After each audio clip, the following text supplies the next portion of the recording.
Hi everyone and welcome back to my channel. This week I'm going to be using this Hanukkah spread from Caress Press. My family does celebrate both Christmas and Hanukkah, so most of the spreads that I use in the month of December are Christmassy spreads, but I do like to do a Hanukkah spread if I can because, like I said, my family does celebrate.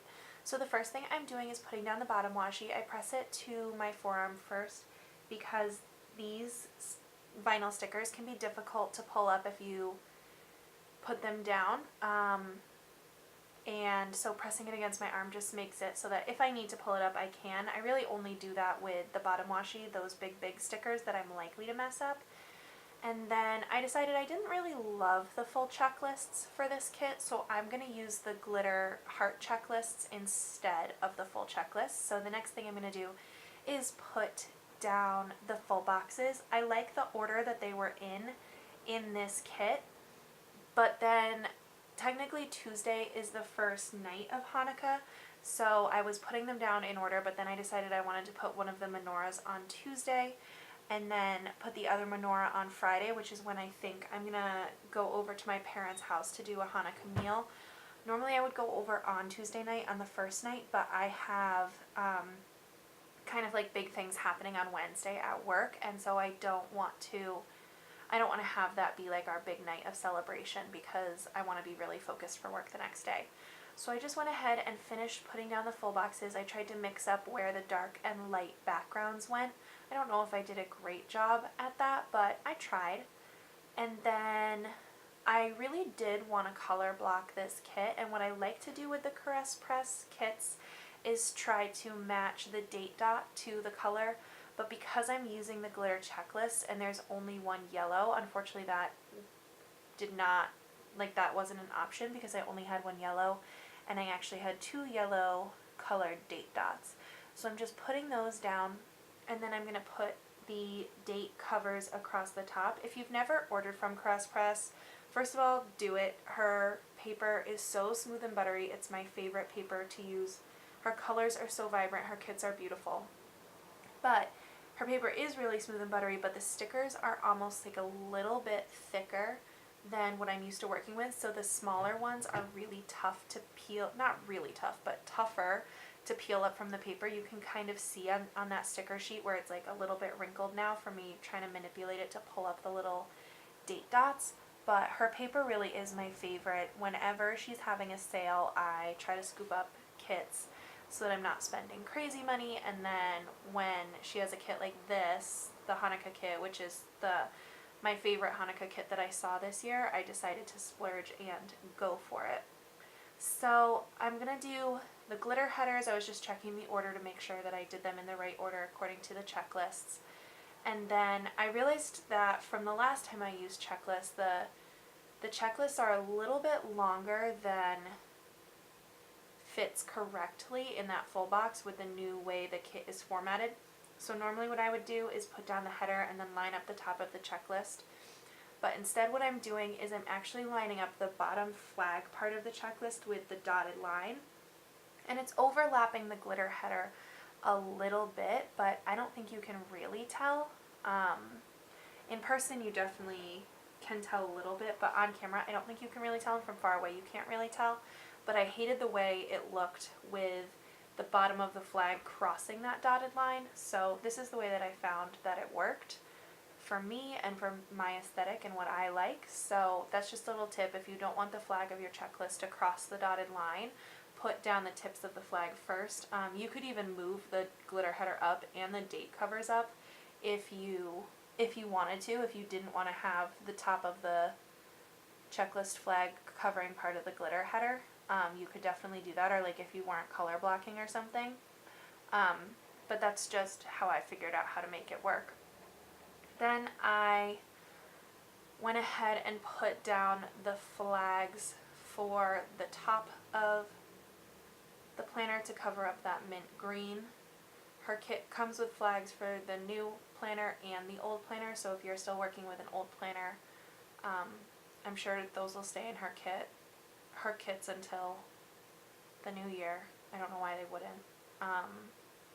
And then there aren't any, like after the new year, people who have the old Erin Condren, like they don't exist anymore, right? Like you can't be continuing to use that, I assume.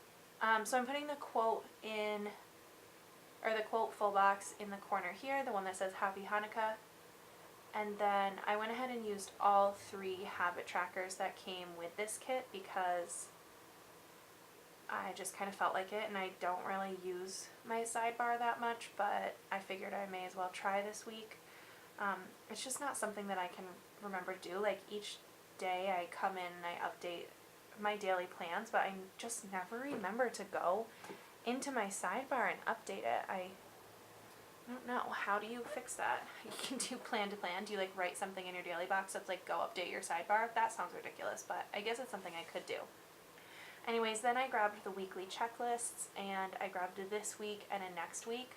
I did poor planning here because I ended up having to put the next week down a little bit too far, and so the way I fixed that was literally just by chopping off Sunday.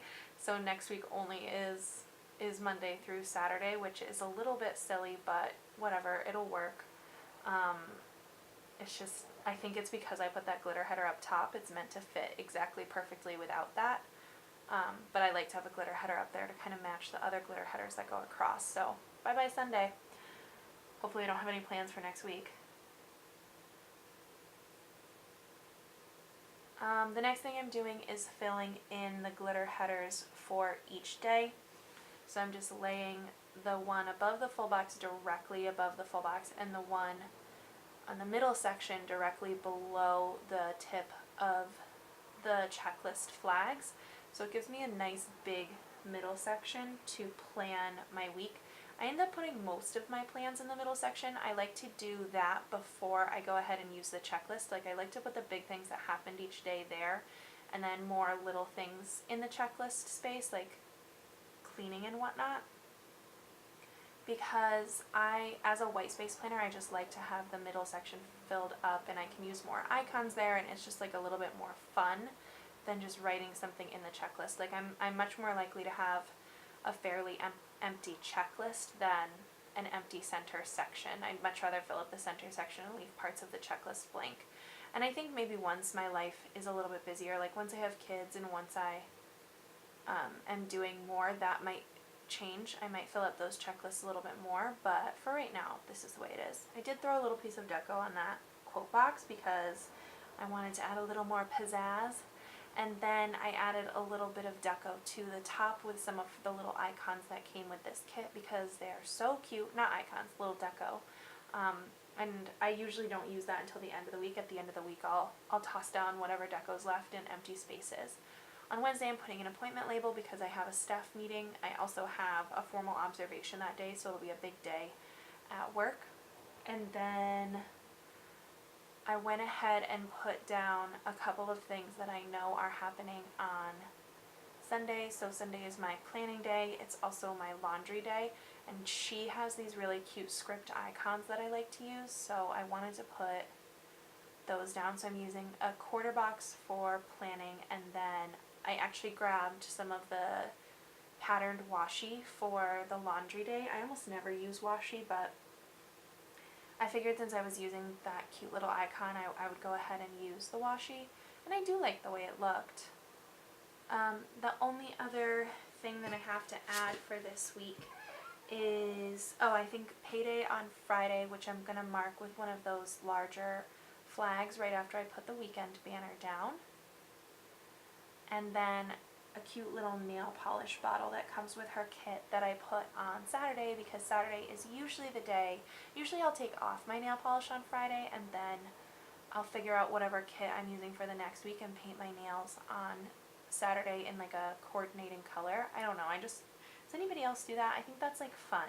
Not just for filming. Like, I like that when I film, my nails a lot of times match my kits, but I also just like kind of think it's a fun way to pick what color I'm going to use for the next week. Now, because I do celebrate Christmas and Hanukkah, I am using these foiled script Christmas countdowns from Rose Colored Days. I know it's kind of weird to have a Christmas countdown in a Hanukkah spread, but you know, that is my life, so I'm using it. So I'm just putting those down at the bottom of each day, kind of between the washi and the full box, and they're so beautiful. I think it's probably too late for you to get them for this year, but for next year you should definitely put those on your list. They're just perfect, and I have them in red and gold, and the gold worked perfectly with this spread. I really love the way this whole spread turned out in general. I think it looks so fun and festive and not too busy. So thank you so much for watching. If you liked this video, please give it a thumbs up, comment, and subscribe, and I will see you next week. Bye!